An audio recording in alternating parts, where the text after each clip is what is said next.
Alrighty. Last one, let's roll. Good evening, ladies and gentlemen. It being 6 p.m, I will declare open the meeting of the Shire of Capel Ordinary Council meeting for September 2025. In doing so, we wish to acknowledge the traditional custodians of the land we're meeting on, the Wadani people. We wish to acknowledge and respect their continuing connection to the land, waters and community. We pay our respects to all members of the Aboriginal communities and their culture, and to their elders past and present, their descendants who are with us today, and those who will follow in their footsteps. Record of attendance. 8 councillors are in attendance this evening, with leave of absence approved for Councillor Terrentroy. Response to previous public questions taken on notice are included in this evening's agenda. We'll now move to public question time. I have some questions on notice. We'll start with Bronwyn Mutton of Stirling Estate.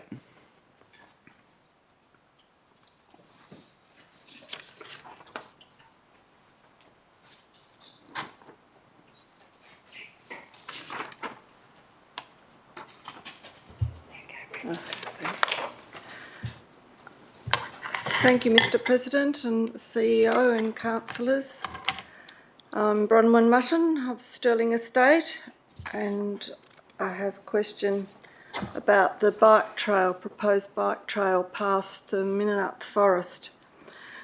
It's been proposed at various meetings of councillors for the Shire of Capel in the past that while major projects are being discussed and before decisions are made, which result in clearing remnant vegetation, that both Shire of Capel staff and councillors should visit the site and see local conditions for themselves. Regarding the proposed bike path west of Minnup Forest, I have questions 1A.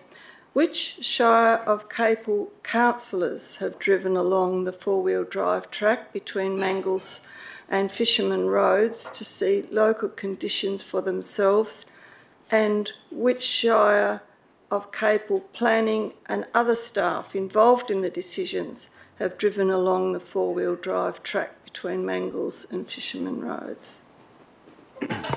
Thank you, Mrs. Mutton, for the questions.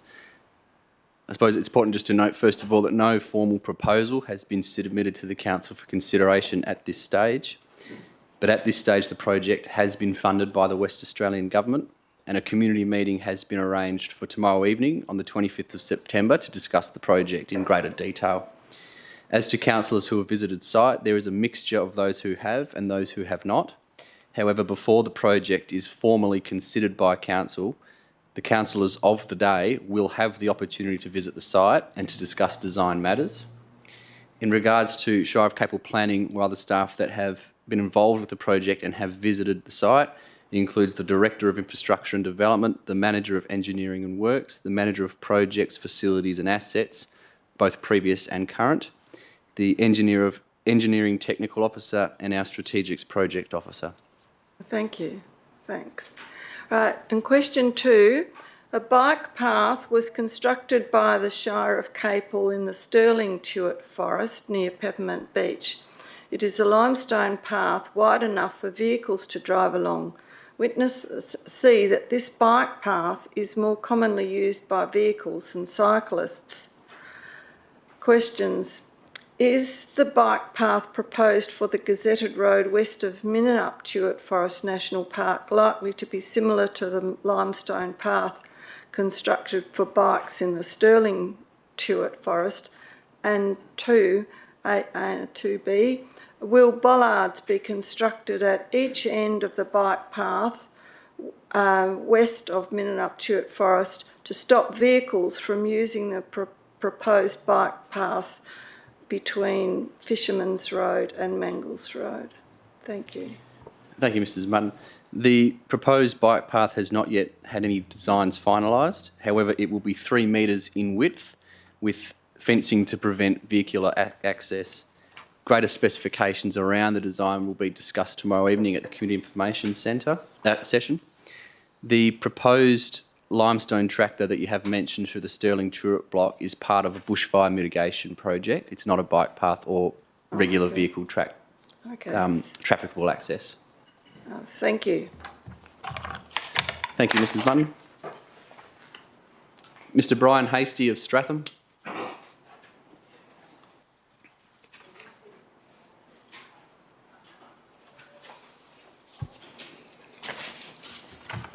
Good evening, Shire President, Acting CEO, staff councillors and members of the gallery. I'm speaking on behalf of residents along Bourne-up West Road, Skippings Road and Brookdale Roads.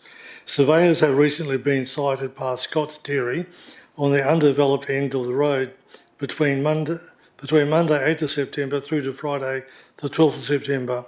And when asked by neighbours what were they doing, they were told the neighbours were told they were getting points for the new big road.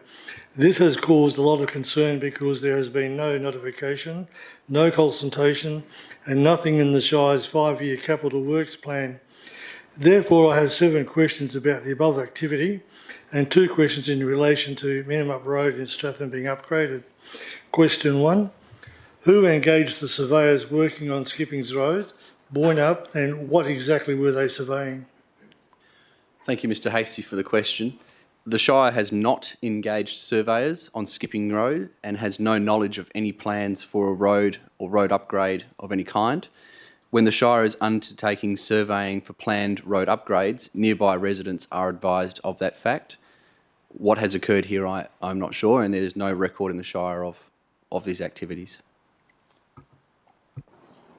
I'll continue with the questions. Can Council confirm whether there are any current or proposed plans, internal or external, for a new road or road extension along Skippings Roads past Scott's Dairy and into Brookdale or Jalora? The Shire currently has no plans proposed internally or is aware of any externally for a new road or road extensions along Skippings Road past the dairy in that area onto Brookdale Road or Jalora. Well, I might skip question 3. Sure. The Shire's 5-year capital, question 4, the Shire's 5-year capital works plan does not list any major new road projects or Skippings Road. Under what budget or planning instrument would such a project be considered? So as stated, no plans exist for a new road or road extension along Skippings Road onto Brookdale Road or into Jalora. So at this stage, no budget or planning instruments are being considered or have been considered. For such a project to be considered, it would be part of Council's asset evaluation matrix and would be prioritised amongst other road maintenance capital renewal requirements in the district. Okay. Question 5. Recent tenders mentioned drainage upgrades on Skippings Road. Are the survey works connected to these upgrades or are they part of a larger road project? As previously stated, the Shire has not engaged surveyors on Skippings Road and has no plans for drainage upgrades or a larger road project in that area.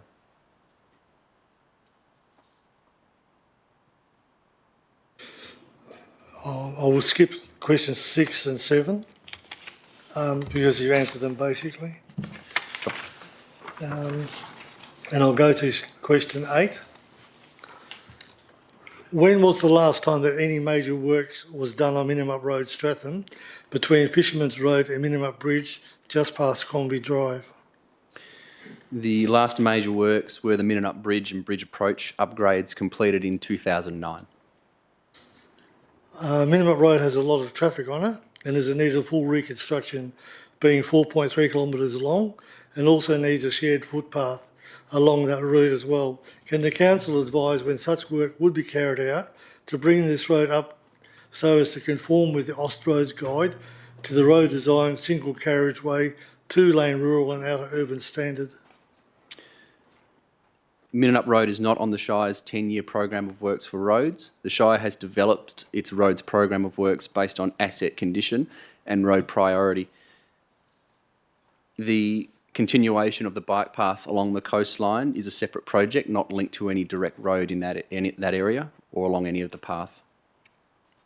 Thank you for your answers. Very much appreciated. Thank you. Thank you. Mr Wayne Chambers of Capel.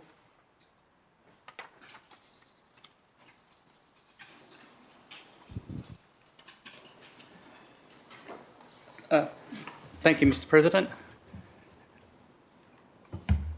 CEO, members of the council and everybody here.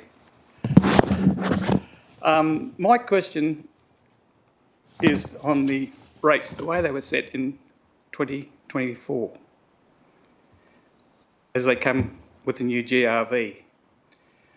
Now, when the GRV was set, you set it at, not the GRV, the rate you set at was 8.25%. That gave me, when every ratepayer here, a rate increase of almost 21%. Some people have disputed that, but that's what it was. Now, I looked into what we had to raise from the year before. We had a rate increase that you wanted to get of 19.73%. That 19.37% would have required a rate in the dollar of 0.08170329. That's how far I went with the numbers. With a higher RID imposed of 0.0825 in the 2024 budget. If you just use that 19.73% as an increase on everybody, on all 6,615 ratepayers in the urban area, you would have covered the $2,163 and $2,163,340 without needing a minimum rate. In other words, everyone could have paid that rate at a minimum and you'd have been covered. Now, you have a minimum rate in there now. You can put a minimum rate from 0 to 50%. And you've got it down now at about 8.3%. Previously, it was 22%. Sure. Thanks, Mr. Chambers, for the question. And then, so when you put what you've got in now, that would even bring it down lower than 19.73. Sure. Thank you for the question, Mr. Chambers. There's a couple of things there that you've mentioned that you might not have interpreted correctly, and I'll work through those with you. Okay. So that's what I'm here for. Yep. So it's important to note that the average increase last year when Council adopted its rating strategy was 15%. I understand you've come with 20%, and based on our previous discussions, I understand that was your personal instance, and there were instances of ratepayers that would have had a similar increase, more. Because of the GRV reevaluation that year, the numbers were different. There were people that actually had a rate reduction based on their previous years. So when I say 15% is the average, that's not the actual middle point, because there are properties which GRVs in some instances went up more than the average GRV increase. I listened to you, Mr. Chambers. The average GRV increase was 42%, if I remember correctly.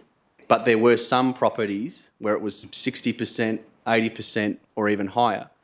So in the group of ratepayers, they would have had a higher rate increase, greater than the average. At the same time, as I mentioned, there were those in certain areas which had a rate decrease because their GRV was less than the average increase of 42%. In terms of minimum rating, the 0 to 50% isn't what council sets its dollar figure at.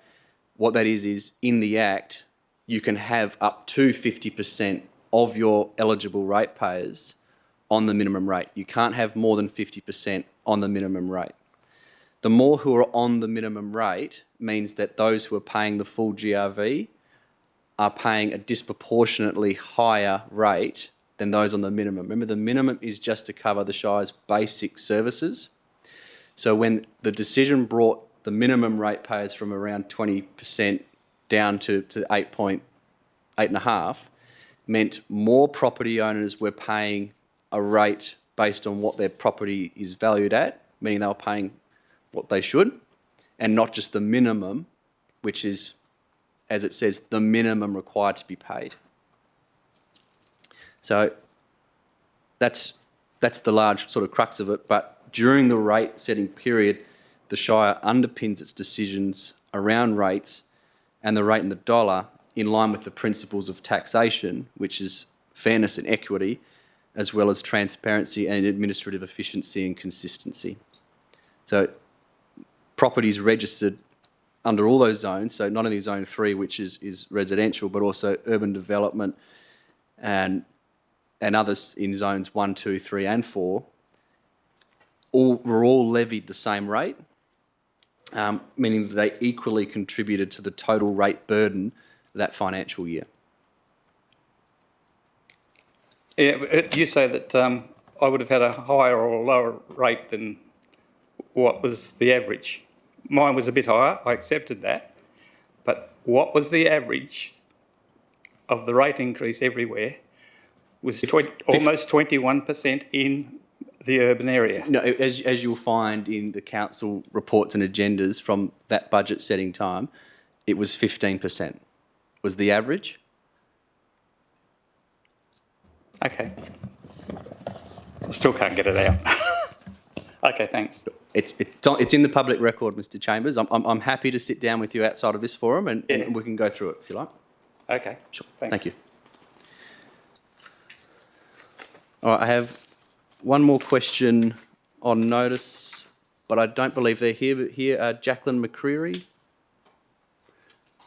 Don't believe they're here, but I'll read out the questions as they are on notice. So, question 1: what assessment has been done on the impact of this development, being the tiny homes proposal in Boynup, on surrounding property values, and how will the Shire mitigate potential depreciation for existing homeowners? If this application is approved, class action proceeding may be initiated. The response to that question is the application is currently under assessment and this assessment has not been completed due to further information being required to be provided by the applicant. The Shire's assessment will consider the matters to be considered under Clause 67 of the deemed provisions.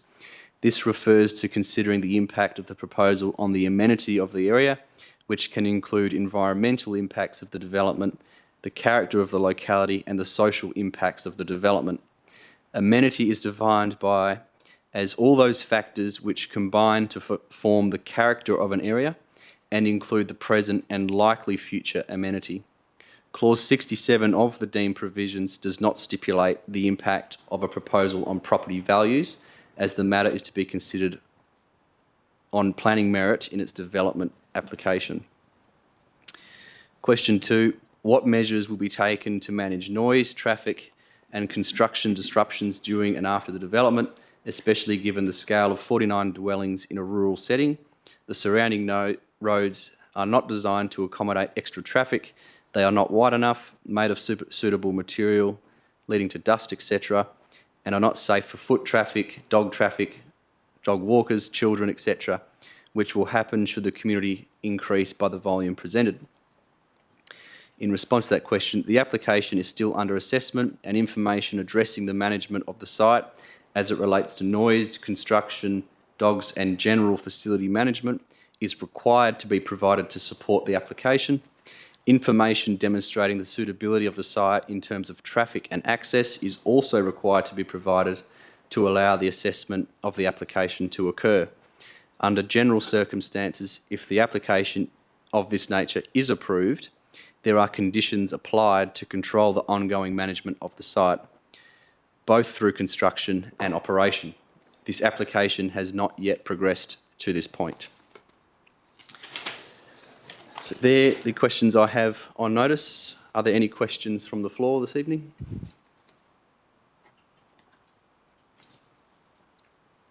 Mr. Don Finlay.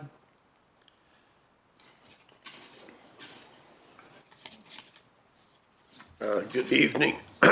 I submitted late questions and did it on the live online form, and I didn't shoot it or image it, and I just got an acknowledgement, I think, that it was recorded.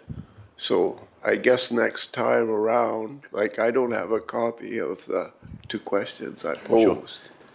If they came in today, they would have come in after the deadline. I'm not aware of them, so I haven't seen them. But Okay. we can take them on notice and provide answers in the minutes if that's suitable for you, unless you want to leave them till next Well- meeting.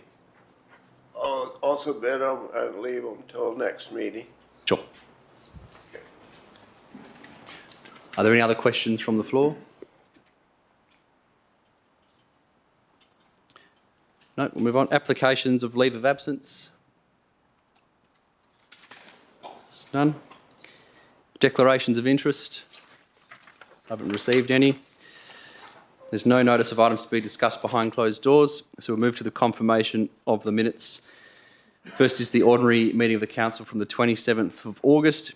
Is there a mover that those ordinary meeting minutes be confirmed? Moved Councillor McCleary.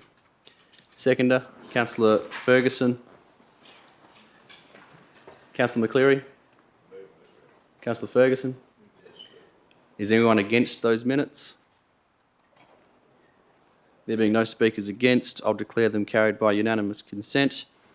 8.2, the special council meeting minutes from the 3rd of September. Is there a mover for those minutes? Councillor Dillon. Seconder, Councillor Mogg. Councillor Dillon. Councillor Mogg. Are there any speakers against those minutes? There being no speakers against, I'll declare them carried by unanimous consent. Announcements by the presiding member without discussion. There's 2 announcements this evening, or really 2 valedictory speeches from 2 retiring members. So I will hand the floor to Councillor Dillon. I was hoping for a grand finale, but thank you, Mr. President. All right. Yes, I have prepared some notes, mainly because as a radio announcer of 35 years, I'm a big fan of a phrase known as word economy, and it's a radio term, it is a good one, but I will ask the President for a little bit of latitude tonight, if I may be just a tad verbose, but no more than, say, Councillor Ferguson or Councillor Noonan speaking to emotion. When I was first elected to Capel Shire Council 4 years ago, the place felt like it was in a fairly precarious position. Council disharmony was pretty obvious to me and leadership was lacking, so I thought I'd make a decision to put my hand up and help end the turmoil if the public would have me, and thankfully they did. Without a word of a lie, the last 4 years have been some of the most rewarding of my life. I've learned so much about how our local government works, about computers and about password management, about the fantastic people who work behind the scenes at our Shire, often with one hand tied behind their back, but that's about to change with our wonderful new enterprise resource program. Council have made the bold decision to fund to bring our operations into the 21st century as part of our last budget. I've met hundreds and hundreds of great people, salt of the earth types, who absolutely make this Shire tick. And the reason why this area is the lifestyle of choice in the southwest. We've got a lot of people who toil in the shadows, not for a pat on the back, but because they love the place and want to make it even better. And that's part of the reason why I ran for council. But you do question yourself if you make as much of a difference in this role as the people who work in the shadows do. The truth is I probably didn't. Councillors sometimes don't, despite the very best of intentions. I may even be able to make a bigger contribution now if I am moving on from council than I did in this here chair. One I will desperately miss sitting in. Alas, with current family and other circumstances, running for the next 4-year term just isn't viable. So it is time to exit. Makes me sad, but it's the right decision. I've been a very fervent fighter for our staff, people who never get credit for their efforts from the public. It's very easy to throw rocks from the cheap seats when they understand little to nothing. Toxic social media makes it a tough job even tougher. I've been a big supporter of the proposed new agribusiness precinct and land deconstraining cases for both Capel and Boyna. Also the new Shire-owned sporting precinct for Dalyella. These are critical for our Shire heading into the next 20 years or so.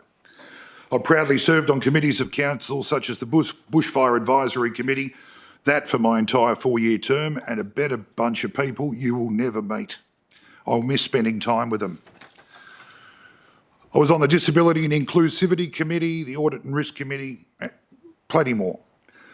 But my councillor oversight committees have given me maybe the most pleasure on my term. The crew at the Boynup Memorial Park Committee are some of those salt of the earth types I mentioned earlier. Thanks to Mal and everyone out there, I'll miss their meetings. Ditto to the LCDC, Bill Deere and the team. The Jalorup Community Inc team are some of the hardest working and most dedicated people I've ever met. But I want to make this a little focus of my valedictory speech tonight. Many of these community groups need generational change and some fresh volunteers. Our volunteer bushfire brigades, our community groups like the LCDC, groups that make this Shire a great place to live. Please consider getting involved, and not just involved, nominate for a committee role and get your hands dirty. The newly elected Jalorup Community Inc has 3 sitting councillors in committee positions. Thank you, Kieran, Rosie and Terry. It doesn't seem fair to me. Step up and volunteer. Contribute to your community. Our Shire needs you. As a member of council, I battled for better facilities and attention for groups such as the Capel Community Garden, a fantastic project that deserves your and the Shire's support. The Capel District Cemeteries Project, an incredible group looking after many of my departed ancestors, who I plan on being more involved in now that I'll have a tad more time. The Memorial Park and Boyna Farmers Markets, the Capel Basketball Association, with a bit of a shout out to the incredible Angela Gibson. Right, let's wrap it up. If nothing else, I hope I brought some common sense, some strength and maybe a bit of levity to this chamber. I've always acknowledged it's serial council business, but it doesn't hurt to have a laugh, and a spade will always be a shovel to me. To all the residents and ratepayers of our Shire, thank you. To the staff I've worked with over the journey, thank you. But on this night, my final OCM, sorry, I'm a big mush. To all the councillors I've served with, but particularly this current council, it has been an absolute pleasure.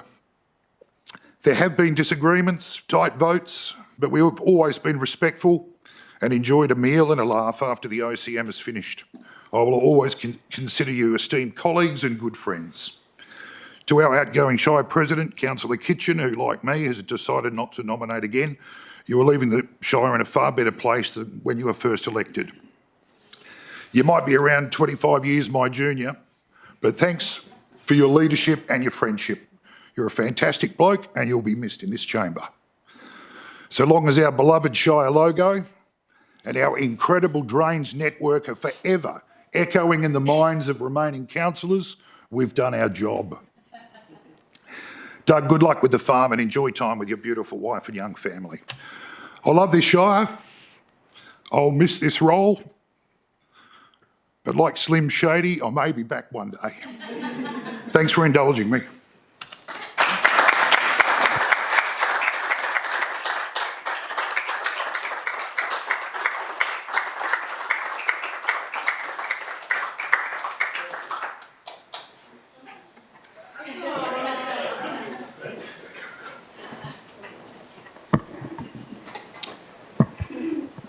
Thanks, Gillo.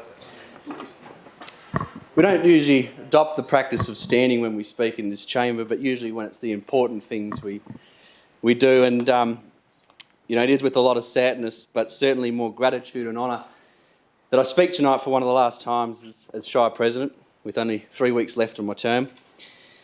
Over the past 8 years, across 2 terms, it has been a privilege to serve as councillor, and since 2021 to step into the role of Shire President. This has never been a solo journey. Everything that has been achieved around this chamber and in this building has been a collaboration. Councillors working together, our committed staff, and of course the community who place their trust in us. Together, I am very proud that we have tackled some significant projects and reforms. The development of the agribusiness precinct, the integrated growth framework, the multiple annual budgets that we've been preparing for the future of this Shire. We have made tough, often unpopular decisions, but ultimately it has been to place the Shire in a now more stable financial position. Some of the things that I'm very proud of is that we have supported the workforce expansion to deliver what we say we will and what the community expects of us. We have invested in strategies such as the Sports Bases Plan, the Shire of Capel Place Plan, the Waste Strategy, and as my colleague mentioned, the Enterprise Resource Program, which is going to absolutely change the way our staff work with each other, but how the community goes forward and interacts with the Shire.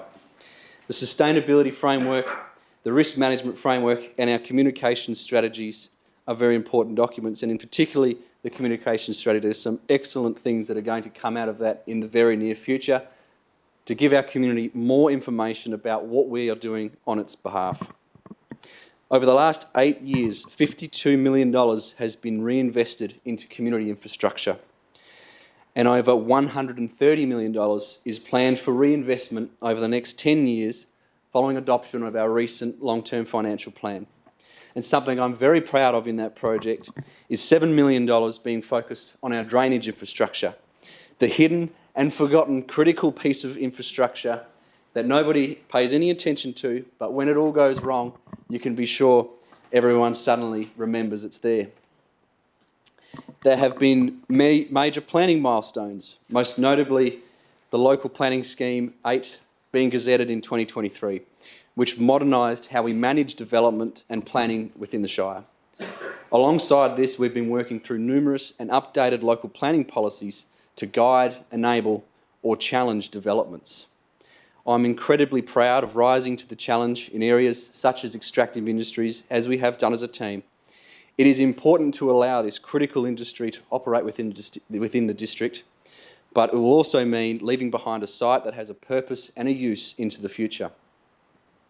But I also, in that space, acknowledge the eroding of local government and community decision-making in not just that space, through development assessment panels. This mechanism, I think, is nothing short of needing to be completely abolished. That's my one little political thing in tonight. But planning reforms I am proud of are retail trade deregulation and the mechanisms in our local planning policies, such as the deemed to comply provisions, which have made things much simpler, much easier, and enabled business to get on with what they want to do in this district. Community has always been the heart of our work.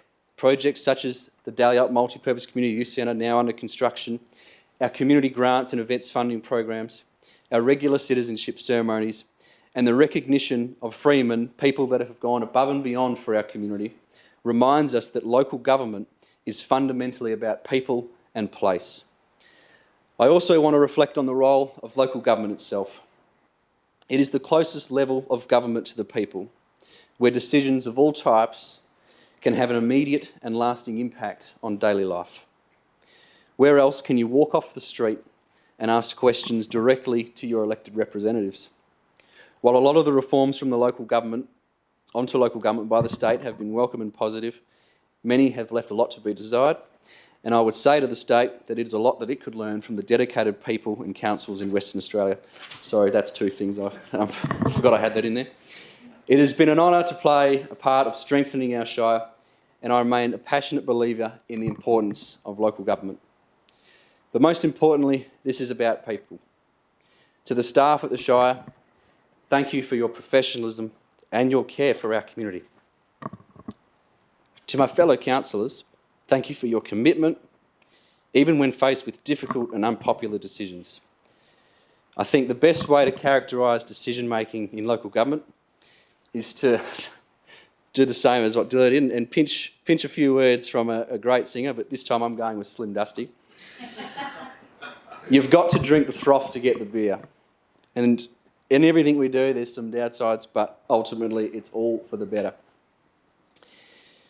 To my fellow retiring colleague, Councillor Dillo, your sense of humour, fairness and community spirit have made you a great advocate and a great mate at this table.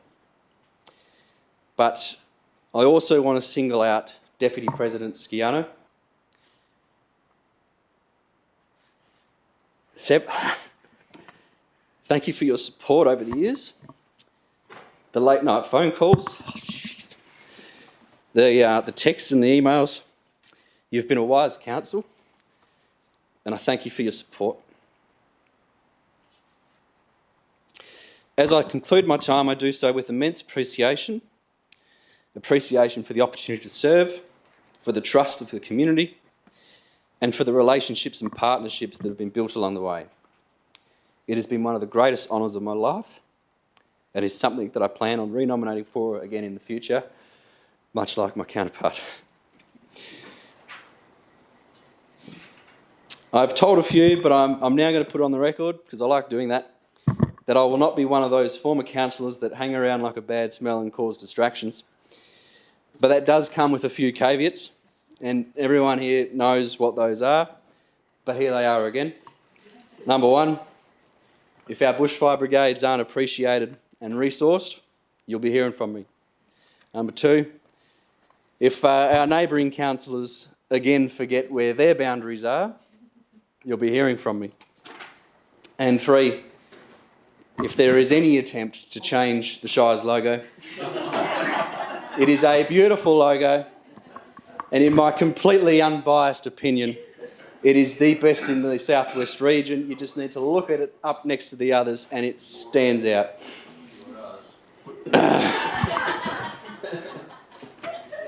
I want to thank and acknowledge my children, my mother, my father, my family for their support, love, and quite often tolerance they've shown me over the years, but in particular to my wife, who is often left at home with the children when I take off.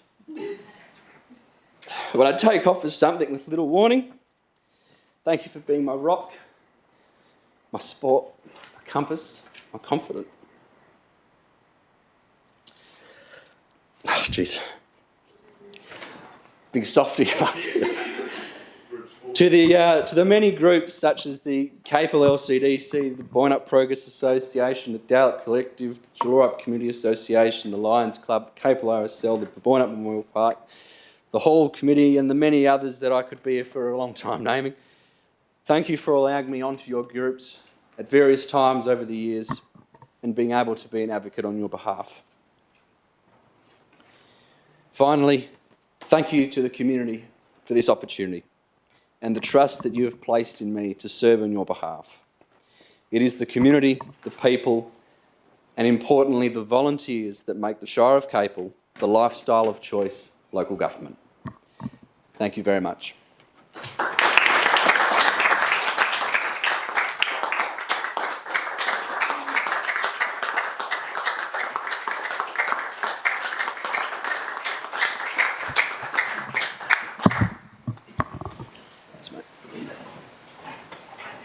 Thank you.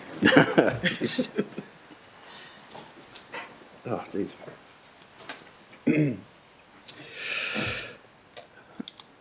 All right, now the tears and soft stuff are over.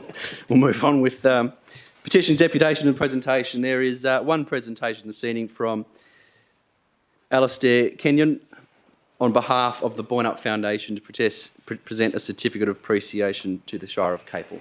Alastair. Thank you, Mr. President, acting CEO and councillors. Last year, as part of the community budget submissions, the Shire of Capel gave us $80,000 towards the electrical upgrade at the South West Rail and Heritage Centre in Boynup. We're pleased to be able to tell you that the last couple of days before our open day in August, the new system was switched on. Benefits were immediately apparent because we had no outages compared to the previous month where we had 3. We didn't need a generator to keep the picnic van going, and the men's shed now can run their machines on an open day. Over the longer term, this will allow the centre to develop, the power being a major disruption with the whole centre. In recognition of the Shire's support, we'd like to present you with this certificate of appreciation on behalf of the various groups, and some members here Boyanup Foundation Blacksmiths, Southwest Middle Railway Group, Rail Heritage WA, Preston River Old Machinery Group, and the Capel Men's Shed. Thank you. Really appreciate it. Get a photo.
All right.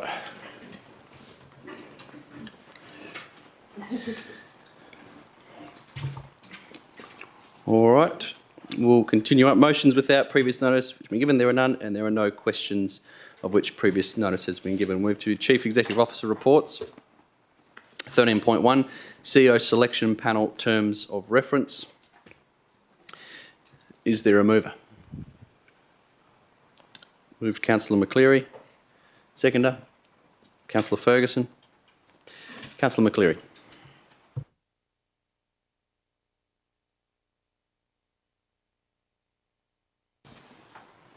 Yep. Just moving as read. Yep. Councillor Ferguson. Move as read. Look forward to the debate. Are there any speakers against the Deputy President? Thank you, Mr. President. I'd like to give notice of an amendment, and that amendment is to add an additional point to recommendation 13.1, which will be to amend the terms of reference attachment 13.1.1 as circulated. And this amendment will delete point 3 definitions, independent person, and insert independent person means a person other than any of the following: a council member, an employee of the local government, a human resources consultant engaged by the local government. Is there a seconder for that amendment? Councillor Dillon, the Deputy President. Thank you very much. This is actually a rather simple amendment, but essentially just one thing I have noticed in the terms of reference is that the list of, or the definition of an independent person in the draft terms of reference is slightly inconsistent with the department guidelines and what is outlined within the Local Government Regulations 1996. So this small amendment is actually a copy and paste directly from the regulations. So there's no alternative interpretation of exactly what this is, but this is how the Local Government Administration Regulations 1996 define the independent person per the section, and that section is section 8, clause 1 of the regulations of how an independent person or who is a suitable independent person in relation to a CEO selection panel. And the department guidelines provide additional information around who would be suitable to hold such a position. And so I think that the department guidelines cover off suggestions for local governments, but ultimately that is up to the decision of the committee as long as it is within the is consistent with what is in the regulations. So I put the amendment to council. Councillor Dillon. Thank you, Mr. President. Yes, when Councillor Shoshano circulated his intent to make this amendment, it makes perfect sense. And as far as deferring to other state government legislation, I know our Deputy President is all over it like a rash. So heartily seconded and recommended to the council. Are there any speakers against the amendment? Speakers for. Councillor Ferguson. Thank you, Mr. Shire President. I'm totally supportive of the amendment, but I do point out that in addition to the highlighted issues that Councillor Shoshano has made, that the regulation calls for, amongst other things, the suggestions of who might make up the selection panel, and one of the parties or types of persons nominated as a person with experience in the recruitment of CEOs and senior executives. So I just mentioned that point. I think it's important to retain that in mind when we reach that point in the process. Thank you. Are there any further speakers to the amendment? If not, does the member wish to close? No, I'm right, thank you. I'll put the amendment to the vote. Those in favour? That's carried unanimously. That now becomes part of the substantive motion. Are there any further speakers on that item? Councillor McCleary, anything further? Thank you, Mr. President, and thank you, Councillor Shiano. A worthwhile amendment to this thing makes a bit more sense of it, and it brings it into alignment with the regulations. I'll put that to the vote. Those in favour? That's carried unanimous. Infrastructure and Development Reports 14.1, Local Recovery Plan and Animal Welfare Plan. Is there a mover for those two items? Councillor Dillon. Seconder. Councillor McCleary. Councillor Dillon. Thank you, Mr. President. I'm happy to move this one as one of the Local Emergency Management Committee people over the last term, or half of my term, which has been a real eye-opener. This is basically just so we've got a couple of very, very clear and concise documents that we can refer to almost as an emergency handbook for both the local recovery and animal welfare issues as they come to light, should, touch wood, not that we hopefully won't need it anytime soon, but the local recovery plan and animal welfare plan, it's imperative we have something that just is clear and concise, because when the smelly stuff hits the fan, we've got to, like, if all hell's breaking loose, we can go to these both or plans, pull them out and sit down in the cold light of day and say, right, where do we start? It might sound a bit silly in some respects, but it's something that was identified that our local government needed to nut out, and I'm glad to see it coming to council.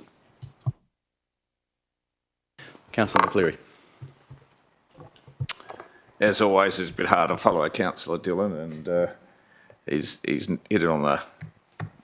Hang on, it's quite a complication.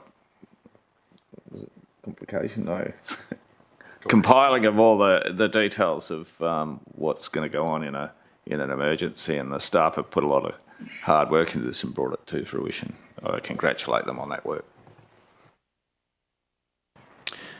Are there any speakers for or against the item? Councillor Ferguson. Look, thank you for your indulgence, Mr. Shire President. I just want to bring to the gallery's attention, this is 100 pages of very dense, intricate planning developed by staff, and it's a quite extraordinary document. And I just marvel at how that's come out of that silo back there to be presented to council in this form. And I just think it's an absolute exemplar of the type of work our staff do. Thank you. Are there any further speakers to the item? If not, I'll just say a few things. As the chair of LEMAC, this has been a very interesting process to work through. It's following the review of our local emergency management arrangements about a year ago. The next phase to fall out of that is the local recovery plan, which we're now considering. There's been an immense amount of people and agencies involved in the development of this plan, and I'm very happy to say that it is among leading standard and best practice, not only here but also across the nation. When I was at the National General Assembly of the Australian Local Government Association back in June, there was an emergency planning and preparedness session that I attended, and everything that they said were as best practice and leading standards was already in the draft version of this plan at the time.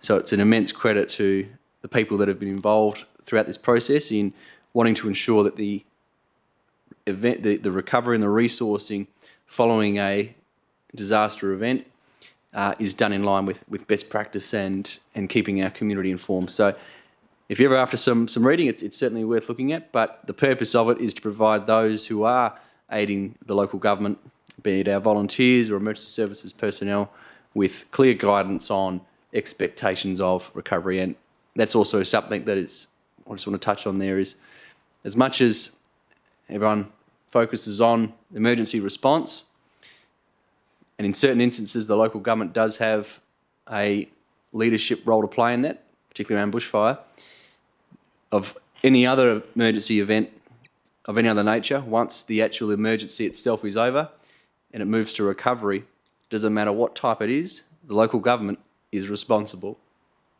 So it's about making sure we have clear standards and clear guidelines of what we want to happen, all the way down through to community donations, through to communications and interaction between agencies. So very happy to support this document, and I commend it to the council. Are there any further speakers?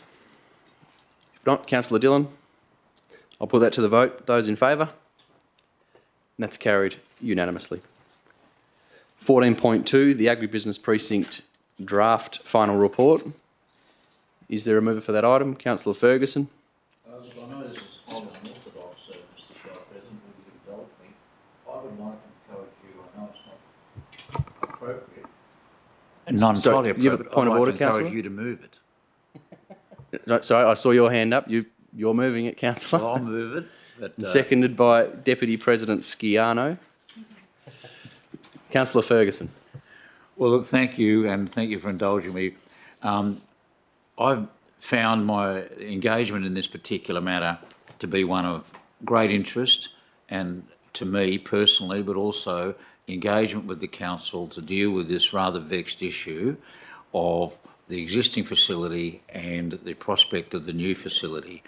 And I think one must give credit to council and the staff and the consultant's report that's buried behind this, to the exceptional standard of work that's been done for a project that is of such significant merit and significant implications to the Shire and to the whole region, that we are in a position to try and give it the wholesome support that we can. And I'd encourage you to speak to it on the way through. Thank you. Deputy President Sciano. Thank you, President Kitchen. Look, I'll just state saying that this is another step in the process, and this is a step in the process that has been a key piece of advice that we've received from governments when approaching them around the agribusiness precinct. I do notice it has had another name change. It's gone from being the Capel Regional Agribusiness Precinct to the Capel Agribusiness Precinct. I'd have no idea why you would want to remove the R from the acronym. But it is good to see some consistent language throughout the report. But there's just a couple of things that I want to identify or touch on here, and I think the first is around this rationale for government investment. And the very first point in here around failing to replace the yards is not viable, I think was probably one of the key things that I think the Shire President and I could bring back from Canberra in some of those conversations that we had with industry leaders and people who work in this advocacy space, was this idea of the catastrophic outcome of doing nothing. And I think the report has summarised that quite well as well, and I think identified this sort of clear demand and the addressing what needs to happen within the market and any failure there, and that essentially is a summary of what that rationale for government is that the business case proposes. And I feel when you've done this enough, you think, oh yeah, well I could have told you that, but the government want to see that on paper, and that's really important. And I think that this is a real key piece in our advocacy position.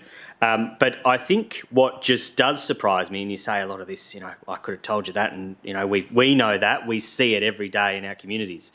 But the economic impact identified through this business case is one that no sane government could refute. You're talking about a $2.9 billion per annum direct economic impact to the state. you're talking about a near $1 trillion gross value adding per annum to the state. I think there's a very strong case here. I think we've taken all great advice from all sides of government, all the chambers and departments, and brought back what is very suitable and very encouraging business case. And part of the decision tonight, of course, is to take that a step forward with the advocacy as well. So, Council, I think what we have in front of us is probably what we always knew, of course, but I think I'm very happy with the business case presented, and I look forward to our role in continuing on the work, whoever that is, in continuing on the work that the Shire President has done in this space, advocating for this precinct, and it starts with this tonight. Thank you. Are there any speakers against the motion? Speakers for? Councillor Dillon. Thank you, Mr. President. Yeah, if I may, I want to echo what our Deputy President has said. All along, I've been looking forward to seeing a well-articulated and irrefutable business case. And I was very, very, very impressed with what was in the attachments that we could work our way through. It's something we can present to the movers and shakers in the industry.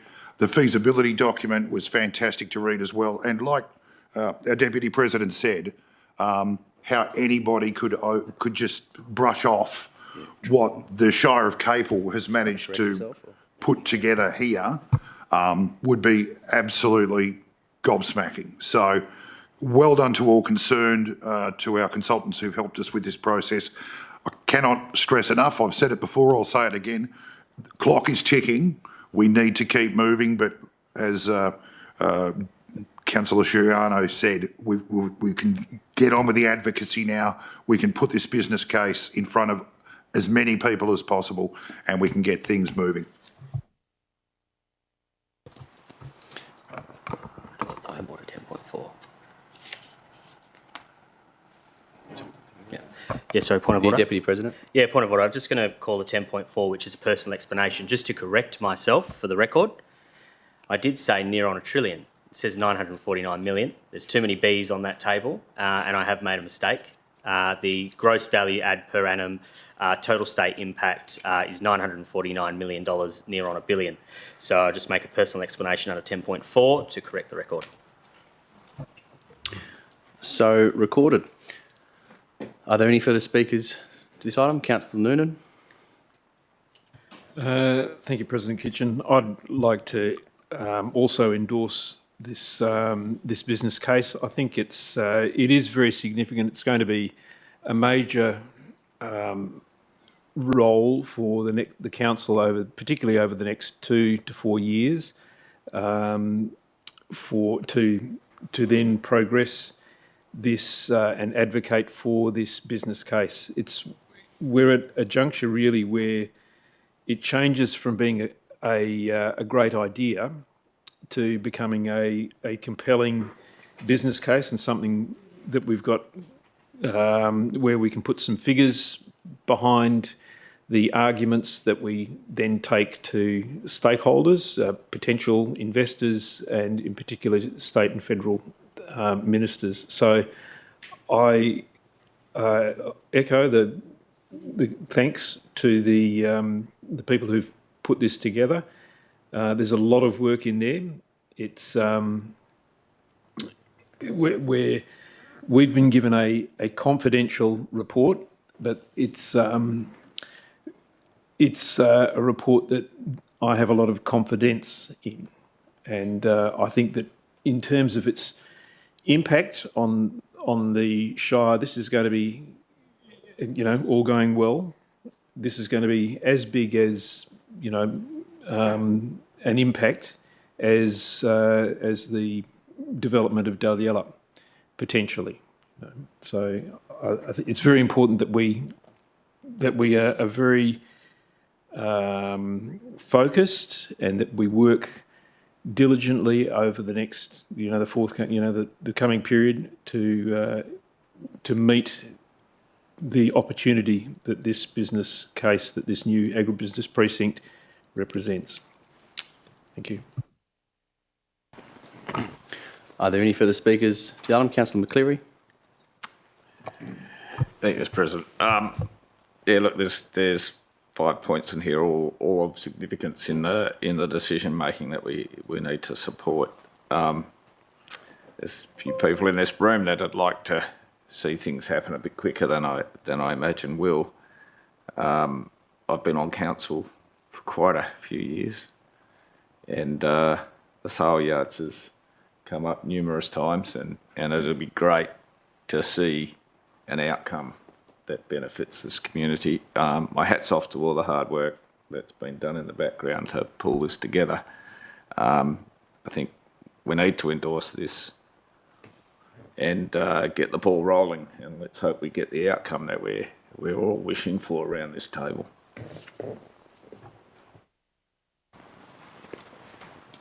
Are there any further speakers to the item?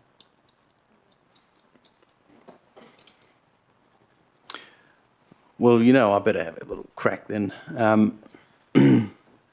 Look, very much very happy to actually have this report come to this meeting, so I'm able to endorse it as one of my last acts. It's a little bit poetic, I'd like to sort of think.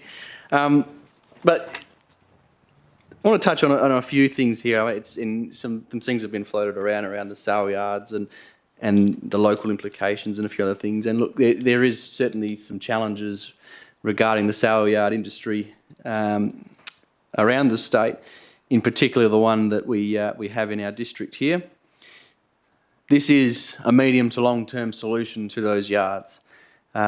It's to provide a place not only to home a new yard, but to have space around it to enable industry and for the sector to grow and thrive off itself and do something that Australia as a nation actually does very poorly, which is value add. We all know the stories about how this country and this state were built and raised on the back of the sheep. That also broadens out to agriculture in general.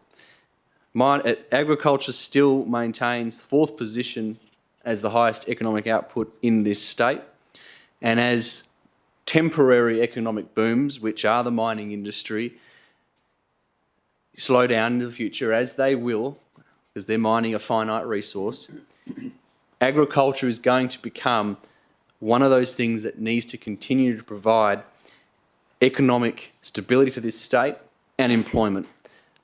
Over the last 2 decades, employment in agriculture has remained generally steady, but it has fallen in certain instances because there's no singular space within the state where you could sell your cattle, process your cattle, and then have space around that to be able to do numerous other agribusiness related activities within one zone. This precinct brings that together. And it's worth acknowledging that as much as this will have significant benefits for the Shire of Capel, there's no denying that. It is the regional outcomes of this project and this proposal that are what's really worth considering. 40% of the state's cattle move through this region.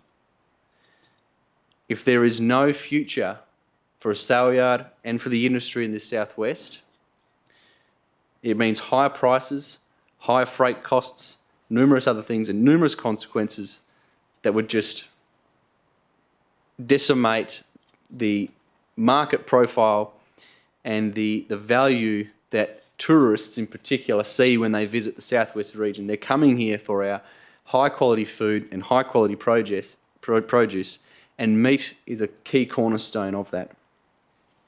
So this precinct has space for those sale yards, but it also has space for potentially abattoirs or service custom kill facilities, which we all know in recent years has become a significant sticking point for the industry with the closure of facilities around the state, but also with other continuing operations changing the way they do business. So what I do want to acknowledge in particular is that the ones that have been championing this the whole way through, not just the sale yards as a singular issue, but also the requirement for the agribusiness precinct, has been the Shire of Capel. We've certainly had government representation, we've had industry representation, and there are those in the industry who have been championing this for not only years but decades. But it's the Shire of Capel in recent years that has taken the bull by the horns, no pun intended, and really ran with this, because it's not only been something that's identified in our local area as a priority, it's been in numerous state and local regional planning documents for many, many years as a project of regional significance. So the final piece of the puzzle is now before us, and that is the business case. And it shows that even the conservative estimates of economic output and potential of this site that we received 12, 18 months ago were underestimated. The economic output and the economic potential of this site, if fully realised, is massive. It would be an absolute game changer, not only for the district, but for the region, and provide stability to the industry as it navigates through a ever more challenging future.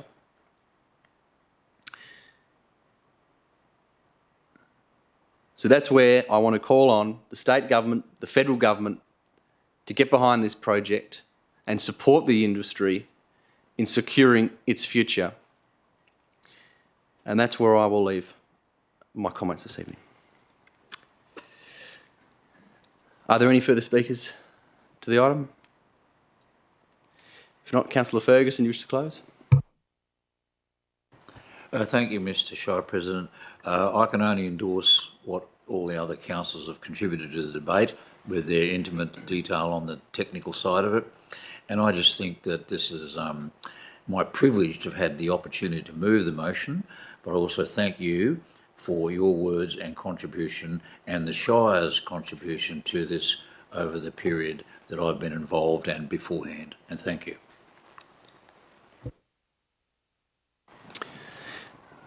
With that, I'll put it to the vote. Those in favour? That's carried unanimously.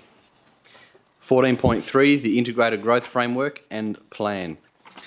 Is there a mover for that item? Councillor McCleary? Seconder? Councillor Mogg? Councillor McCleary? I was kind of going to start one of these items. If you were wondering what we've been doing, well, I'm going to move the motion as it's read. But if you're wondering what we've been doing for the last 2 weeks, this is one of the documents. We've all gone through it. We've had workshops on it, and it's a really good, complete document. Tonight, we're receiving it, and it'll go out for comment. So I suggest that the community needs to get on board with it, have a look what's in there. This will feed into future financial plans, long-term financial plans. It gives a guidance to our planners to how the communities of each of our towns will progress into the future. It's got some good layouts in there. I'm sure there's going to be some worthwhile comments come in from community, but it'll give us a guiding for the future of the Shire of Capel. Councillor Mogg? Thank you, Chair. I'd just like to concur what Councillor McCleary has said, and I would like to note to all our residents, our ratepayers out there in the Shire who contributed to the information whenever there is a community consultation in your area, your community, and whenever there is a survey online and that you take the time to fill out, it all adds and it's all valuable that we need to govern this Shire in this establishment. So thank you for those who took the time to contribute at those time slots and to the Shire staff who have collated this together. Please have a look at it. It is a wonderful document. It's got all our communities, 9 I believe in the Shire, and what they're about, their essence, their environment, their community, future projects. Beautiful vision and photography in there. So it's a delight to look at, and I endorse it and thank those involved with it, and highly encourage those in our Shire to please read it, have a look. Thank you. Are there any speakers against the motion? Speakers for? Councillor Ferguson? Thank you, Mr. Shire President. I just make the comment, when I first came to council 2 years ago and the preliminary work on this was being done, I've got to say I was quite perplexed as to where it might lead to, and it didn't seem to have a form that was entirely tangible to me. But what we now are presented with is almost 2 years later, is I actually think is an exceptional document. And I just want to commend again the work that's gone into it. And I confess to not exactly being a doubting Thomas, but I was perplexed by it initially, but I'm now more than content and entirely satisfied with it. And I look forward to the community response when it goes on to exhibition. Thank you. Are there any further speakers to the item?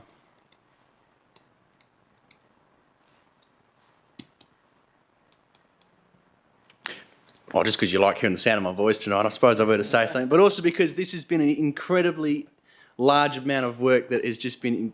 I've loved following it from start to finish.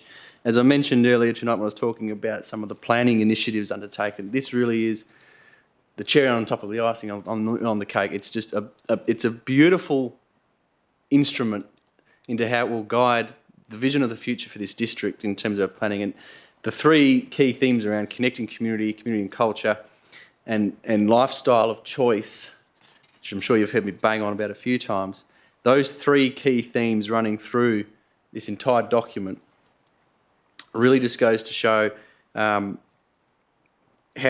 consistent the community values its sense of place, its sense of amenity, and how it wants to continue that while enabling growth and new services to come into each town site. The plans and work that sits behind all the master plan concepts and the matrix, I'll tell you what, I'm bloody lost for words.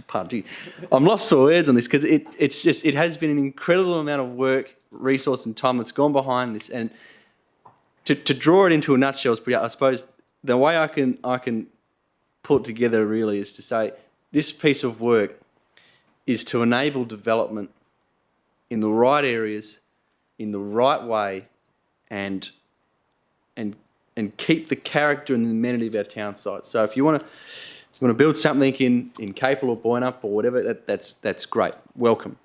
But you're gonna align it to how the community feels and wants to see in that district. It's same as in Dalyella.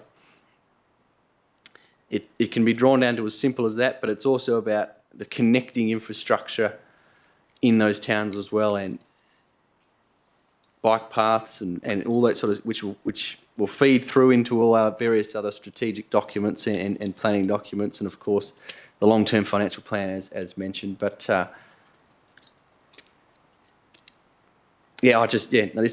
I'm very happy to see this having come back while I'm still on council, and very much commend it to the council and to the community for consultation. And probably another little caveat on my three things is that I will be looking at the feedback on this, and we'll be interested to see what council does with it in the future. So yeah, commend it to the council. Are there any further speakers on this item? Councillor Noonan. Thank you, Mr. President. I thought I'd just hold off just to see what your comments were on it, rather than giving you the last words. But I apologise for gazumping you. Well, not gazumping you, but doing that. This document is excellent. It will become, and future updates, because obviously it'll be revised as the years go by. But it's a terrific base. It's a terrific starting point. It's very detailed, and it will be compulsory reading for any future council or people who are considering running for council. They will need to get their head around this document, and to that extent, it's a great asset for for those people to understand that we are involved in far more than just, rates and roads and rubbish, that there's a lot more that goes on. The other thing that I really, really appreciate about this document is that it's very easy for people from various different parts of the Shire to sort of say, well, I'm from Julurup, so I care about Julurup, and that's where that's where I'm going to focus. Or I'm from Dalyalup, or from Capel, Boyne, whatever. And to just see the Shire from one locality, and that creates that has the potential to foster an attitude of a silo sort of mentality, where you think, well, I really don't care about the rest of the Shire, just so long as I get what I want in my little patch. This document goes a long, long way, and I think the best part about this document is that it forces you, and it forces us as councillors, to look at the big picture. We are not councillors from disparate wards, and I think that that's one of the great advantages. We are councillors for the whole of the Shire of Capel, and we care about the whole of the Shire of Capel, and that's the attitude that we have to have, and that's the mindset that this document helps to create. And so I'm very, very pleased to see it. I've enjoyed reading it, and will enjoy to, I haven't got through the whole lot. It's 250 something pages, but what I have read I've been very impressed with, and so I'm happy to endorse it as well. Are there any further speakers to the item? Councillor Sharp. Seeing as I'm the only councillor that hasn't said anything, and I really don't have much to add after everybody's wonderful summary. This is a mighty masterpiece of a document, as per everyone has said. The collated information over the years just fits to the plans and the direction of our future within the Shire of Capel. Congratulations to all of the community that has participated, the consultants, the staff, who've all contributed to this incredible vision, and I too highly recommend everybody to have a browse, maybe not read every page or look at every picture, but it's a wonderful start to the direction in which we're heading. Thank you. Are there any further speakers? Councillor McCleary, wish to close? Thank you, Mr. President, and thanks for everyone and their comments. The most important thing about this is this is a tool for both internal and external parties. In particular, developers can now see what the vision is for each community. They can understand that community, its needs, because the community's been asked and it's been presented into this grouping. It shows the uniqueness of the various towns. When you read through this document, each town has its own desires, and I commend the authors of the report for bringing that into a booklet that can be read quite easily. It deals with environment, risk, aspirations, future, and challenges along the way, and the document has all that in there, and some of those things through our planners and our engineering staff we can get a better resolution that suits our community. So yeah, look, I commend this, and let's get it out there for comment. I'll put that to the vote. Those in favour?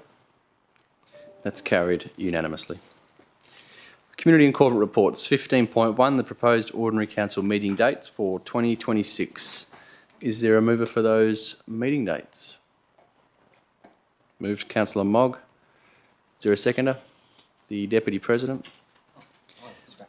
Councillor Mogg. Thank you, Chair. I move the motion as read. The Deputy President. I was actually just itching my nose, but happy to endorse the officer's recommendation. Is there anyone opposed? Speakers for, Councillor Dillon. Thank you, Mr. President. I'd just like to say, as an outgoing councillor, I'm very, very happy to see there's no December meeting. Are there any further speakers to that item? Councillor McCleary. I did have the thought of doing what I did last time, and that's changing the start time, but I know it was a no-win situation. I'm also wondering what happens when the new councillors get on to council after the 18th, and these are the meeting times, so I've been told that's the way it's going to be. I noticed that one of the things that concerns me, and I think it could probably be amended, is that we're going to have a new facility in Daryella. And on some stage, yeah, maybe not this term, but at some stage I think we should be having a meeting there of some significance. And that's all I'd say on that, but I look quite happy with the motion. Let's see if I'm back here after 18th. Are there any further speakers to the item? Councillor Mogg, do you wish to close? I'll put that to the vote. Those in favour? And that's carried unanimous. 15.2, the financial reports for the 31st of July 2025. Is there a mover for those reports? Councillor McCleary. Seconder? Councillor Mogg. Councillor McCleary. Just because it's your last meeting, this might surprise you. I'm just going to move the motion as read. Councillor Mogg. Are there any speakers against the motion? There being no speakers against, I'll declare it carried by unanimous consent. 15.3, the accounts paid during the month of August. Is there a mover for those accounts? Councillor Ferguson, seconded Councillor Dillon. Councillor Ferguson. Councillor Dillon.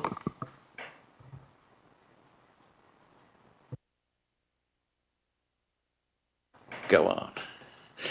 Are there any speakers against those accounts? There being no speakers against, I'll declare that carried by unanimous consent.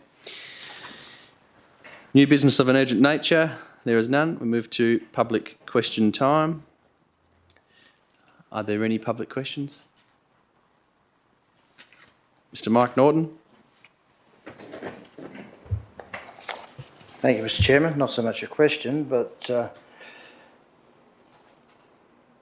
Mr. Chairman, Acting CEO and councillors, just on behalf, as President of the WA Farmers Vast Zone Council, I'd like to register our appreciation for your support for the Boynup Saleyards and Agri Precinct.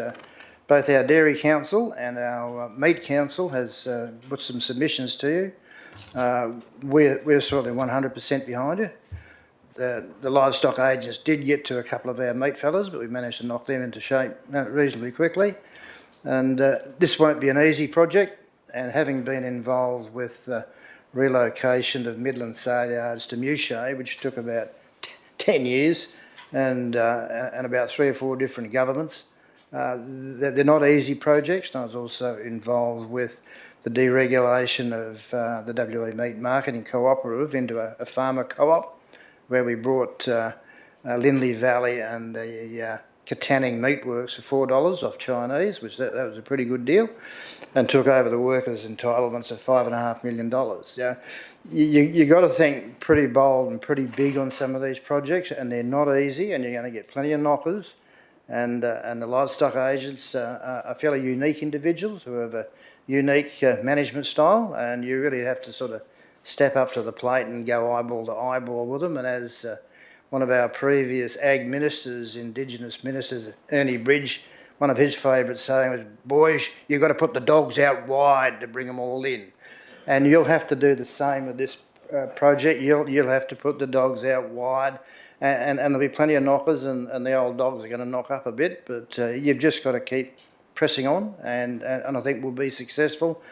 And as you've outlined, there are huge benefits. I know when I first left school, we used to cart all our cattle to Midland, And the reason we used to get a lot more money in Midland was because it had an abattoir right alongside it. And all the little butchers around Perth would come in and buy their sheep, buy their pigs and buy their cattle. They put them through the abattoir and then they'd cart them off to their butcher shops and their boning rooms. And the government in their wisdom shut Midland abattoir down and kept Rob's Jetty. They shut the wrong one down. And if you can get a facility like this out there with a very high-tech abattoir right alongside, there's all sorts of things with Busselton Airport and that'll start to open up. But, you know, it's going to be tough, it's going to be hard, but congratulations on making the first step. And we'll be right behind you. We'll give you whatever support you can. So Thank you, Mr. Norton. I'll take it as a question, so I'm still within standing orders, and the answer is yes, we'll be taking up the fight. Thank you. That's good. All right. For the public questions?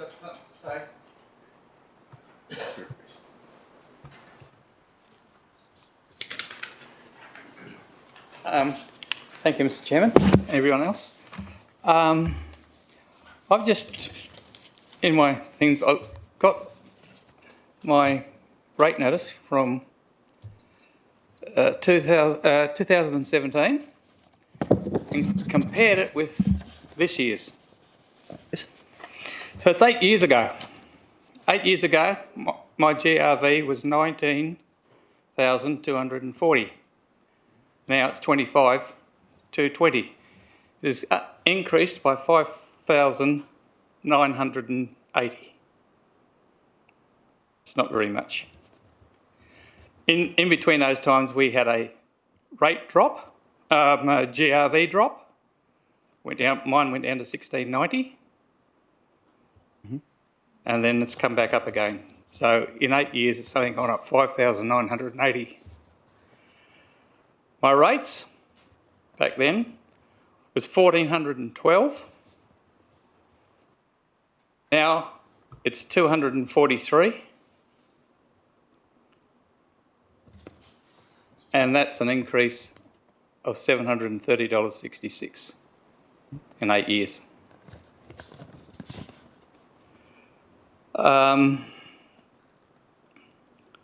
Now the minimum rate back then was $1,269. Now it's $1,540. It's gone up by $271.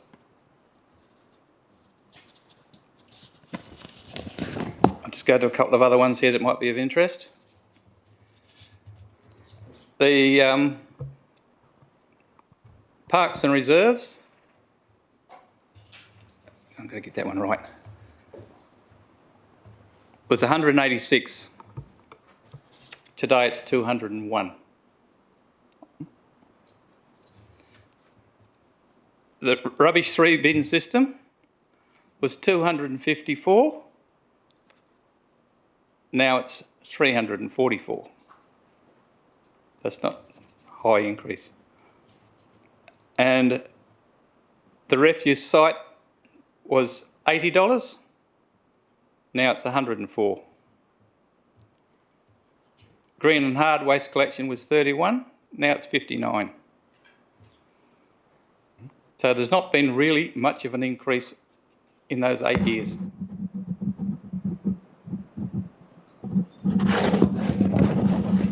So I think the council has done really well.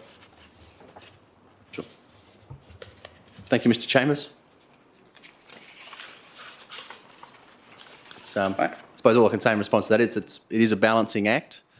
And Yeah. some of those charges listed are fee for service, but your general rate is not. I suppose we do as best as we can through tendering processes to keep costs as low as possible, but at the end of the day, we put out to the... Well, yeah. in that time, it's certainly less than inflation. Yep, and we've been able to maintain the status that the Shire of Capel is the lowest rating local government in the Bunbury Geograph region and the third lowest in the entire southwest region. Yeah.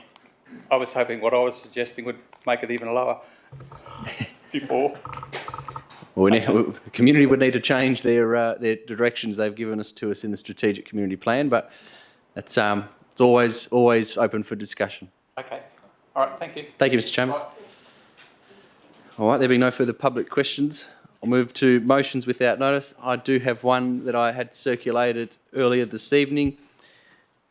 I'll move that motion be considered. Is there a seconder to that? The Deputy President. There's no debate on that. All those in favour that the motion be considered? That's carried unanimous. All right, I will move that Council receive the report on the Walga Convention 2025 from the Shire President in attachment 18.1.1. Is there a seconder to that? Councillor Sharp. All right, thank you, Councillor Sharp. So yeah, just in moving, so I mean, I've given a pretty short rationale, but it's pretty obvious that my term will be concluding prior to the next OCM, where it would have been good to have a little bit more time to write the report. But as stated, the purpose of the report being brought to this meeting is so that myself as the author can provide the report. I'm sure the other councillors in attendance will provide their own feedback in due course. But as circulated and as will be concluded in the minutes is my rundown of things there, and a lot of that covers what the other attendees were at as well. But nonetheless, we've made recent commitments that when councillors and representatives go off to these sorts of things where ratepayers have stumped up some money for accommodation and registration at these events, that there would be a report back, not only for council but for the community to consider. So that's making good on that promise and that commitment. But yeah, some highlights there is that there was some high players in state politics come to address the convention. But what I myself in particular found of high value was the heads of agency lunch, where I was able to sit at the table with the heads of the Department of Primary Industries and Regional Development to discuss and advocate the agribusiness precinct. I was pleased to know that there is awareness of the issues the Shire is facing around that, and that there is keenness to explore that into the future. So there'll be discussions with that department in the very near future around the agribusiness precinct, particularly now that council has formally adopted the business case. But yeah, everything else is pretty well laid out in the report there. So I'll commend the report to council.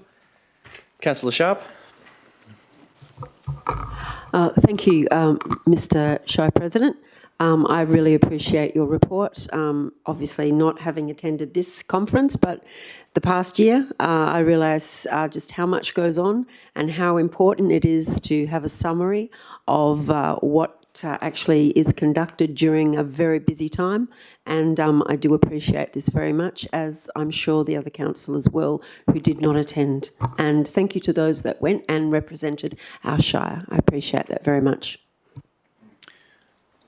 Are there any speakers for or against the Deputy President?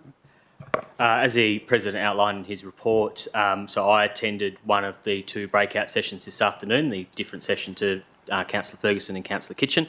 So to add in addition to his report, my just very brief report from that session, which was the economic development, was two key speakers. One was the Shire of Murray, who some may know have just recently restored the Exchange Hotel, which is a historic site within their town centre. And often you would say that local government is not in the business of running pubs. Some would say that, but in this case, this historical building was left to decay, and they had worked quite well with trying to find some private investment, and then realised that coming out of COVID that they would need to make some investment in building that, renovating that site, and they were able to attract some private investment to then operate that site, which is now has been open since September 2024. So their story was more around navigating something that potentially typically wouldn't be considered perhaps in standard local government business, but was in fact at the end of the day something that was important to their economic development and their town, along with the City of Swan, who talked about some of their disability some of the work that they'd done in the disability space as well, and a very strong message from them around while we may build facilities that are somewhat compliant with disability legislation. It doesn't always mean that they provide the space and are practical to do so. There was a very good picture of a parking space, a disabled parking space that had been put beside a curb so that when you did get out of the car, you went straight into the garden. But it may have been compliant, but was it a suitable space? So that was what I took away from that session. But otherwise, I concur with the report of the Shire President. Are there any further speakers? Councillor Ferguson. Look, thank you, Mr. Shire President. It was my privilege to attend along with Councillor Mogg, Councillor Shiano and yourself, and I found it most both enjoyable and stimulating and very educative. A couple of comments, if I may, and you've very diligently dotted down names. I tried to dot them down and I wasn't anywhere near as quick as you, of course. Ageism has its penalties. But the couple of comments that I've got is that it was under the panel session, a topic cooperation and shared service between local government, which is in your report, and there was a speaker, Warwick Carter, Director of South West Metropolitan Alliance, and discussion on economic development. He outlined what was going on in that particular region, and I think, and I talked to you briefly about it before, I think there's lessons there for us in terms of if we probably got the lesson, but we need to spread the lesson or the message, but the way in which they've been able to harness the cooperative approach to present reports, not unlike this agricultural precinct report, that actually provides business cases or provides justification for this astonishing development that's occurring around Coburn and Rockingham and those regions to the south. And you just can't produce a wish list, you've got to produce a document of substance. And he was of the view that this document they'd collaboratively created was very persuasive to the federal government, so the federal government in investing their billions of dollars into ARCUS and other defence developments around Coburn are also contributing to the development and provision of infrastructure. And I found that very informative. The other comment I had was one about the introduction of electric vehicles. I went to the panel, that breakout session with the Shire President, and I think he'd perhaps missed part of it, but it's worthwhile, but it has to be done carefully, and we're on the on-ramp, we're not on the freeway yet.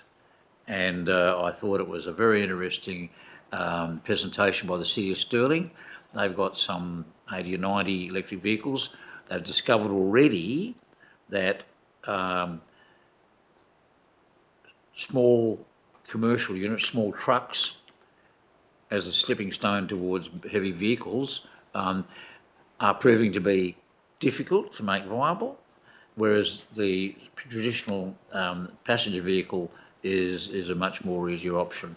But you've got to get your infrastructure right. You've got to stick your hand in the air when the grants are available, because it's expensive. It's not just buying the vehicle, it's expensive to provide that infrastructure and get the power. There's all sorts of technologies that balance out the load, which is very interesting. So you don't necessarily have to provide extra power from the grid or the system. And then also the other presentation on that topic was from the Augusta Margaret River. They've got their training wheels on, and I think we could look carefully at what other shires are doing or councils are doing in this area before we make the leap. I think we're going to do it eventually, but I think we should take the lessons from them, because it's we're at the beginning, not the end. Thank you. And I commend the Shire President on presenting this excellent report. I was dazzled at his typing speed as he was preparing it at the meeting, at the convention, whereas I was struggling with my phone trying to tap in a few critical words, but I enjoyed it very much and I found it very constructive, and I got the impression generally that Capel is a well-regarded local government area. And I also commend Walga on their organisation and their overall competence. I think they're an excellent organisation and advocacy for our particular activity. Thank you. Are there any further speakers to the item? If not, as mover, I have nothing further to add, so I'll put that to the vote. Those in favour? That's carried. Unanimous. Are there any notice of motion for consideration at the next... Mr. President, I have an item under 18.1, or 18, under 18.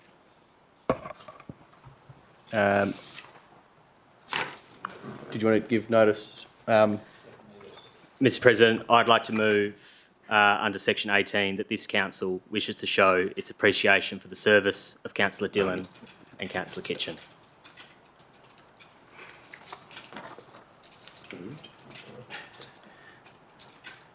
What needs to be... It needs to be voted to be considered first. So you're moving that the motion be considered? I'm moving the motion be considered. Seconded by Councillor Noonan. All those in favour? Those against? And that is carried 6-2. Councillor Deputy President Sciano moving the motion. That this council wishes to show its appreciation for the service of Councillor Dillon and Councillor Kitchen. Is there a seconder to that motion? Councillor Sharp. The Deputy President. Mr. President, I haven't actually prepared anything for this because I thought, what would I do at the end of this meeting to perhaps piss you off or put you on the spot? And I'm still thinking of whether or not I should talk for more than 5 minutes. Perhaps to give you an opportunity for the first time in your tenure as Shire President to use that gavel.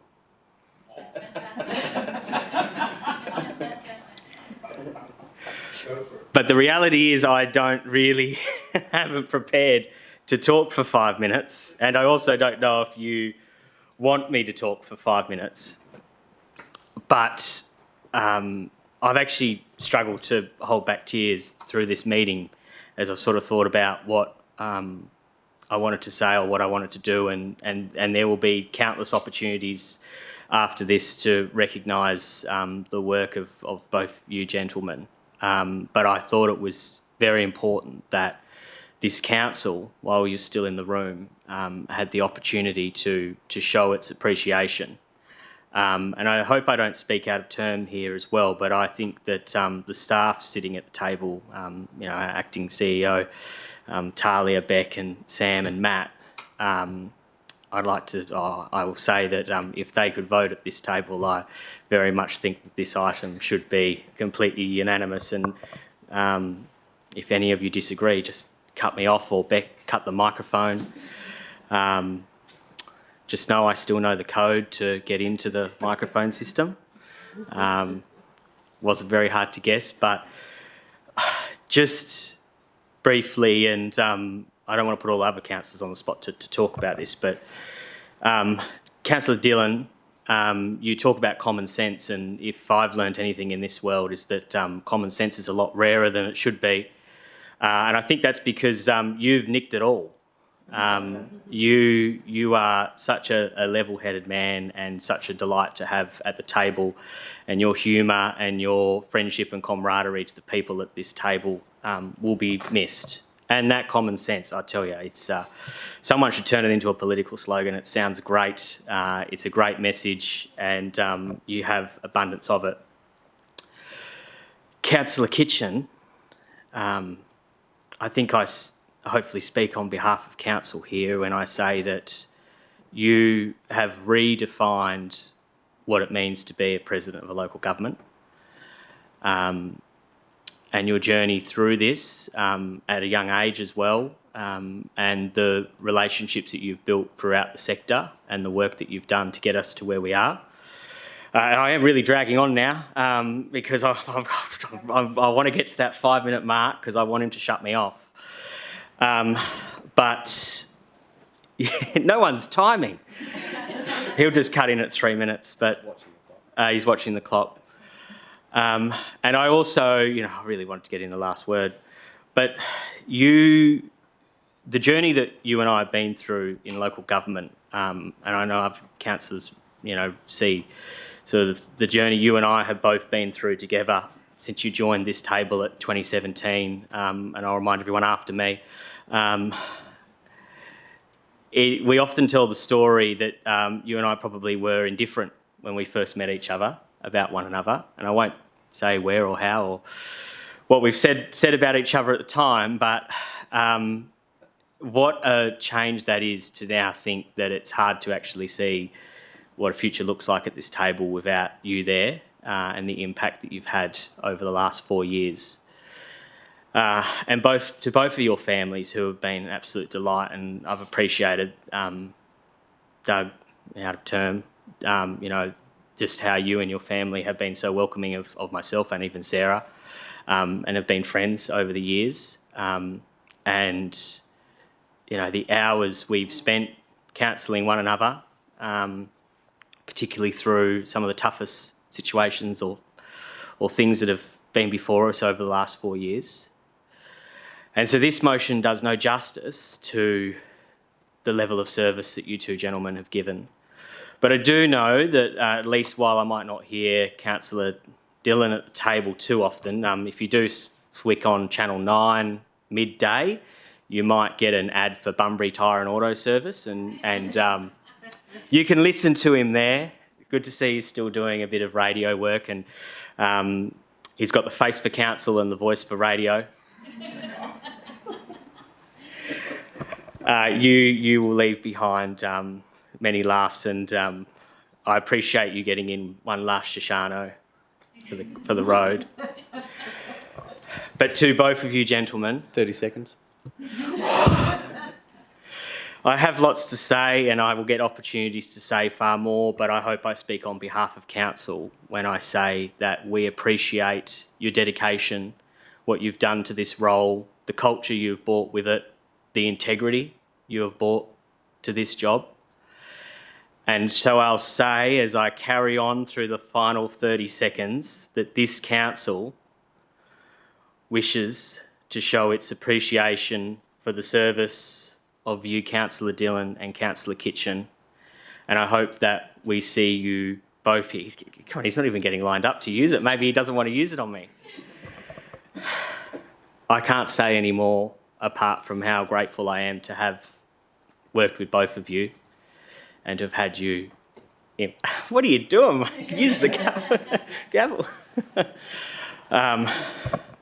But yeah, look, maybe I might have to get Councillor Noonan to back this one up. That's your time, Councillor. Did you wish to have an additional 5 minutes?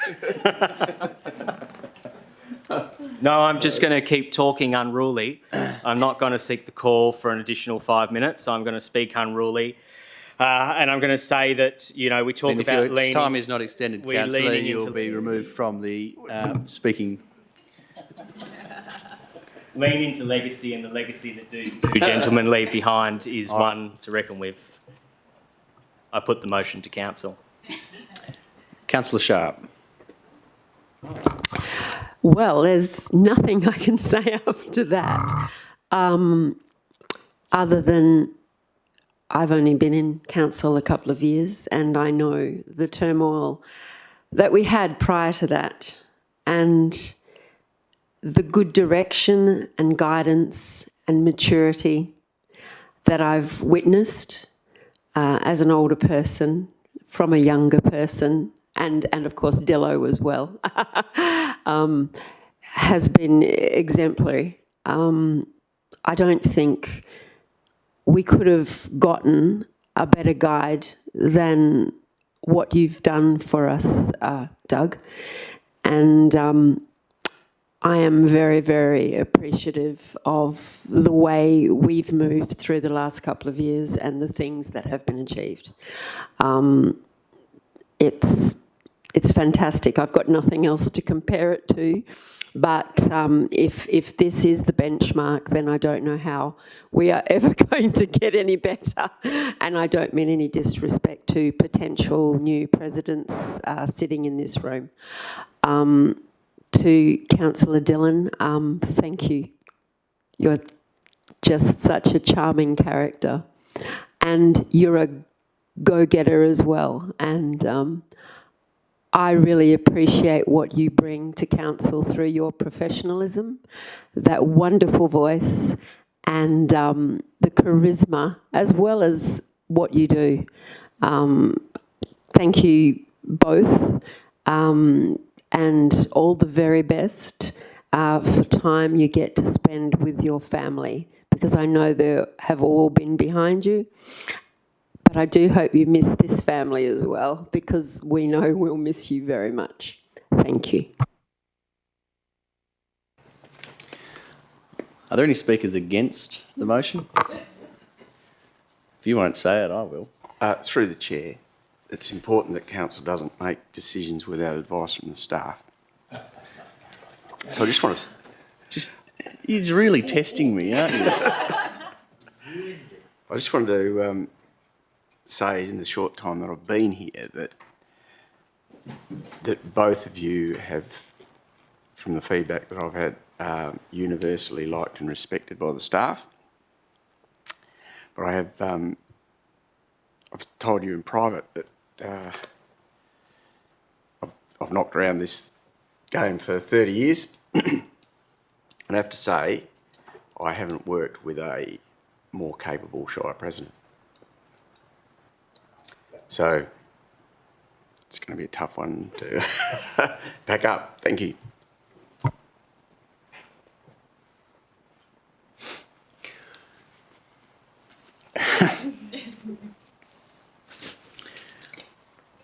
Any speakers against? Yellow one, I'll speak against it, but only to say that I'm only voting against myself. I'm not voting against Dillo, so just, even though my vote will be recorded in the negative, Dillo's in the positive. Are there any other speakers for or against this item? Councillor McCleary.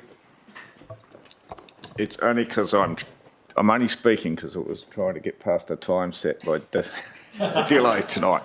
But I will point out the misfortune that both these individuals have had during council is they've had to sit next to me.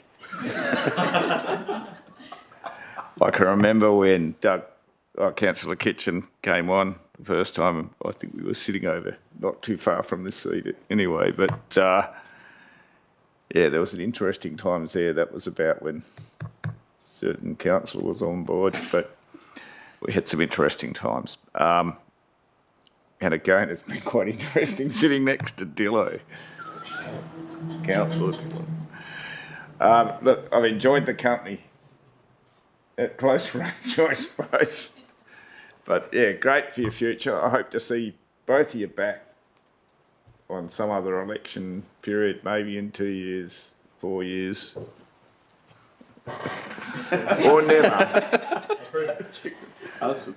Yeah, right. Thanks. Are there any further speakers? God, I hope not.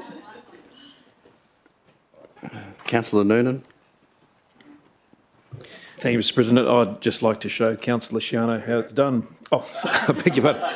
Councillor Shishano, how to get to the 5 minutes without skipping a beat and without having to pad.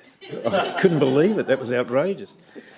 I would like to add my congratulations to you personally,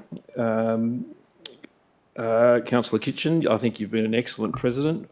That very, very high accolade to receive from the CEO, and I think from my experience, I absolutely endorse that as well. And that's not just from local government, but that's from working with a lot of principals and deputy principals and so on and so forth.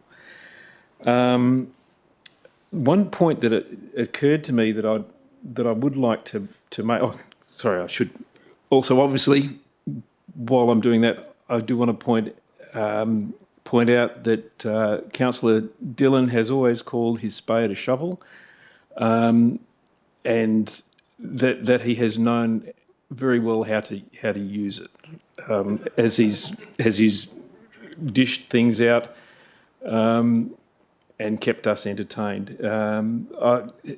When he read through the list of community organisations that he's been involved in just 4 years, you have had an enormous impact on the Shire, and that's the sort of commitment that I think everyone who voted for you knew that you would do, knew that you would apply, and that applies to both of you. I do note that, and I believe this is correct, that both of you are born and bred in the Shire. Is that correct? Yeah. And I acknowledge, or I recognise, that none of the rest of us were born and bred in the Shire. I believe that's correct. And I believe that of the new councillors coming in, none of them are born and bred in the Shire. So what we're actually going to see with this new election and with the next council meeting will be the first time in probably, 150 years where the local government for the Shire of Capel, or for the Capel Roads Board to the Shire, won't have somebody who was born and bred in the Shire. And that is actually a significant transition. Now, some of us have certainly been here for 20 or 30 years, and I think it's important to reflect on, well, why have we come here and why have we stayed, and what vision do we have for the future of the Shire? And one of the things that President Kitchen has come back to almost every meeting is and it's not drains, it's not the logo, but it's the motto that the Shire is a place of choice, okay, a lifestyle of choice. And for those people who have come to the Shire, and there's now over 20,000 residents, for those people who have come here, seen the opportunity, seen the wonderful place that it is to live, to raise a family, and then for those kids to not just enjoy the beaches, the bush, the farming opportunities that are here, but for them to have their schooling, their growth, their sport, and all of that sort of thing in the Shire. I think that's clearly why people choose to come here. And so I thank you, both of you. I thank you for your good humour. I thank you for your genuine love of the Shire. I do look forward to both of you coming back at some stage, either to this assembly or to future careers at perhaps different levels of government, because I think that both of you have 30 seconds, Councillor. See, it's not that hard, is it, Councillor Shano? It's not that hard. Looking forward to you, Councillor Ferguson, after this. Looking forward to your... I might need an extra extension. No, I'd like to... So thank you very much. And I look forward to seeing your careers as you both progress beyond here. Thank you. Are there any further speakers? Councillor Ferguson. I couldn't resist. One of the comments I'd like to make arising from this conversation around the table is that I have had the fortunate or unfortunate experience to have served on another council. And the difference is like chalk and cheese. This has been a joy. And it's to all of you, but in particular to Doug, as Shire President, and to Dillo as an esteemed and wise council on council. And I've actually really appreciated that. It's been a joy to participate. It was also evident to me at the Volga conference that Doug, Councillor Kitchen, Shire President, is very well regarded, It's hard to express it in tangible verbal terms, but you could just see the interaction between he and another people involved in local government, both at the elected level and also, interestingly enough, at the bureaucratic CEO level. It was really interesting to see, and a great credit to him and the Shire and to the people who've supported him, like Councillor Dillon. And I just want to say, if for someone who's arrived here 5 minutes ago, I'm obviously the antithesis of the two retiring councillors, but I came here as, what is it? The lifestyle of choice. And as my partner Jude says, well, we bought the house on eBay, so we must have been pretty confident. But and having got involved and having been surprisingly elected to council, I actually just want to express very directly my thanks to Doug as our Shire President for his stewardship, his chairmanship, his conduct of the meeting, and the good grace and good humour and the way he's kept us all equitable and indeed engaged and able to have a conversation after even a tense debate. So I want to thank him, and I want to thank Dylan for his wise counsel and the way in which he is actually brought often to the end of a debate or a conversation what I call as an anchor or a ballast. He brings a degree of stability. It's not just to do with his physical form, it's to do with his intellect and his power of his argument. And I want to thank him again also for in supporting generally me and the council in its endeavours. And I think we've been well served, and we'll miss them. Thank you. Are there any further speakers? If not, Councillor Mogg. Thank you, Chair. Short and sweet. Thank you both very much for your service. There being no... Councillor Dillon. Mr President, can we put the motion? Councillor Dillon moving procedural motion that the motion be put. I'll second that. You need a second. I think you do. All those in favour? And those against? Sorry, Councillor Mogg, you voted twice. I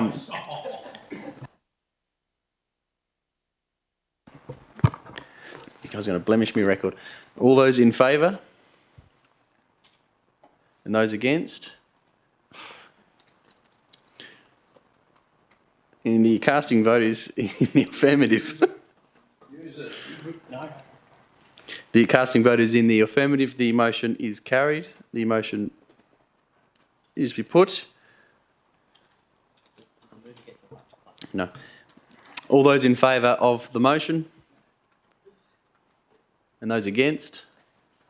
And that is carried 6-2. Very good.